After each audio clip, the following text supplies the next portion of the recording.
இல்லடி, நடத்த கட்டோட 4 பேர் சொல்றாங்களே, அதுக்கு பதில் சொல்லாம எங்க போற? தீயில குளிக்கணுமா? தீ குளிக்க நான் தயாரா இல்ல.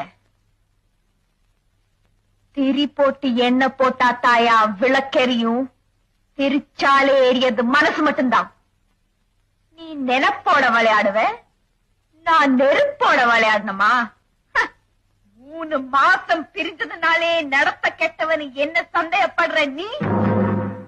உங்க அப்பா செத்து 15 வருஷம் ஆகுது. இந்த வீட்டை தவிர சொத்து சுகம் ஏதாவது இருக்கா? எப்படி வளர்த்த உங்க அம்மா? புருஷனை காப்பாத்தணும்னு நான் போராட்ட மாதிரி தானே பிள்ளைங்களை காப்பாத்தணும்னு அவ போராடி இருப்பா. அவளும் தான் எல்லாரே மாதிரி ஒவ்வொரு நாள் ராத்திரி பழுத்து எந்திரிக்கிறா. விடிஞ்சு எந்திரிக்கும் போது